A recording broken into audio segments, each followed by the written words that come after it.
All right, in this question, we have a hydrostatic transmission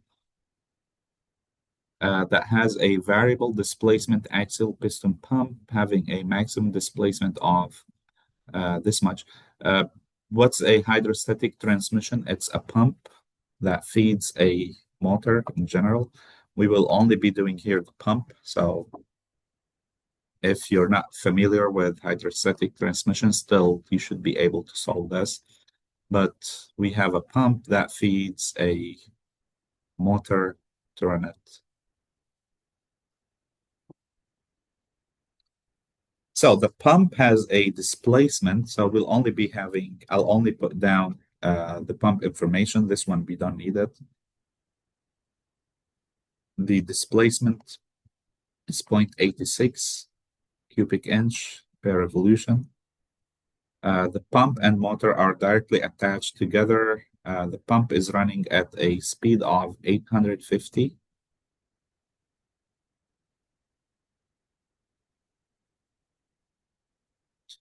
RPM. The pump mechanical efficiency is 65%. This is probably a gear pump because it has relatively low efficiency. Usually piston pumps has much better mechanical efficiencies compared to gear pumps. All right, if the hydraulic efficiency for the pump is 85%, what's the leakage flow rate in the pump in gallons per minute or cubic inch or cubic feet per second per minute, etc. All right, so I have the volumetric efficiency as well. It's 0.85. What's Q leak?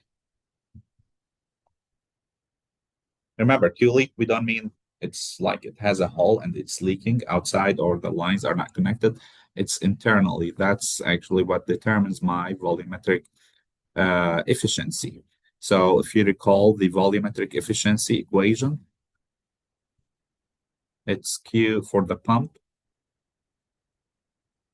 It's Q actual divided by Q theoretical.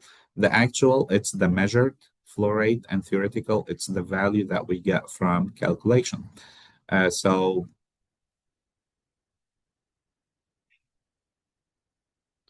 I don't have either one, so we'll need to find both.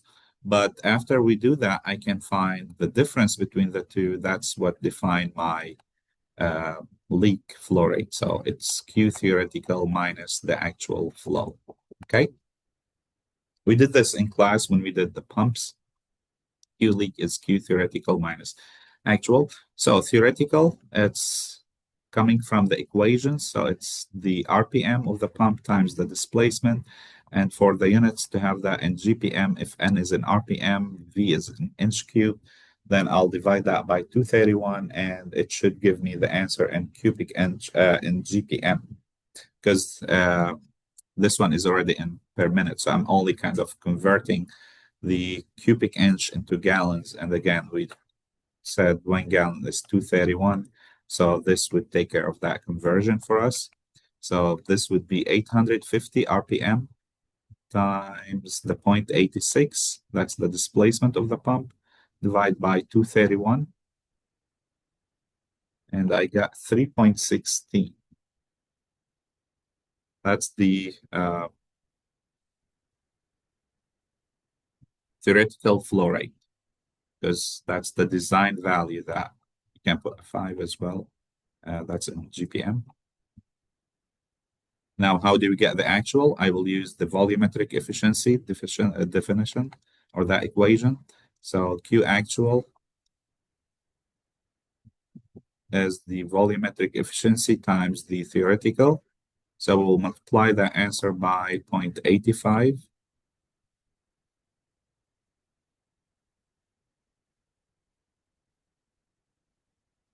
.69 gallons per minute. And just for the sake of the answers, because I'm going to take the difference of those two, just in case you would say, oh, there's a 0.005 difference. I just rounded it to 3.16. So it's the theoretical value, 3.16 minus 2.69, and that would be my answer for the leakage rate. Of course, I don't have to do these multiple steps. I can plug the answer directly here. I could say the volumetric efficiency is the theoretical minus the leak over the theoretical. So I can calculate that here and then plug the numbers and solve for Q leak. It's the same process. Okay. Or actually, it's more common to have this equation in this form, because as you can see, it's Q theoretical minus Q leak over Q theoretical. So it's 1 minus Q leak over Q theoretical. Okay.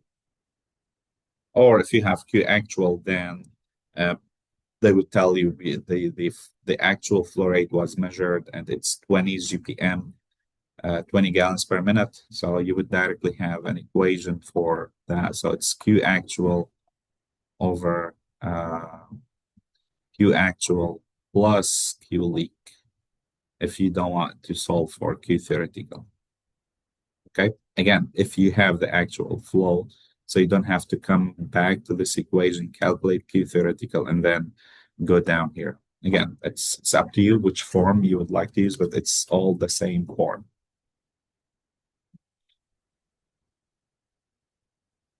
The next part B, what is the acting pressure on the pump in PSI if the actual torque is 700 inch per pound? In this case, again, as discussed before, we have both efficiencies given for us. I have the mechanical and the volumetric, so I can calculate the overall efficiency. If we have that, they're asking you to find the pressure here, so I can solve for the hydraulic horsepower and then find the pressure, or I can plug the this directly. So P times Q. Now, if I'm using the overall efficiency, then I should have the actual flow rate because it has the volumetric efficiency in it. So PQ over 1714 divided by T times N over 63,000 and some references 6325. Okay.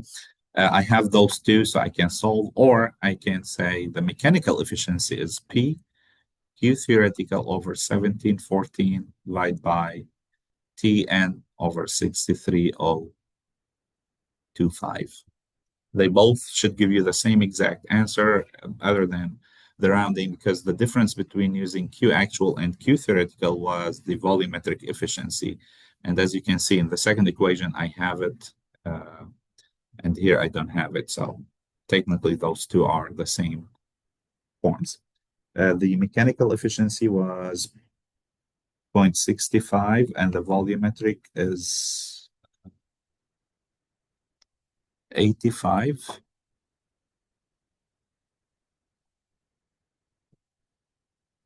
Equals P times Q actual 2.69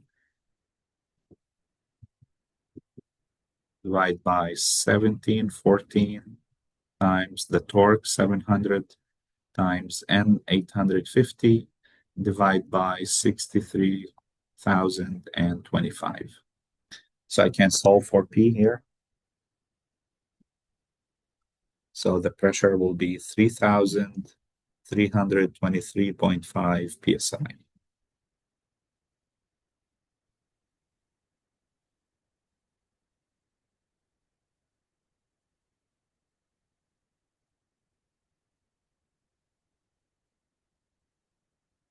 It's a big delta P. That's probably that. Yeah, that's a made up number there. The 700 should be maybe much lower, maybe 70, because the pressure is only 2.69, so probably 7. So that would give me 33. Actually, just wait a minute. Anyway, that's a made up number. I we didn't, I just copied, pasted it here.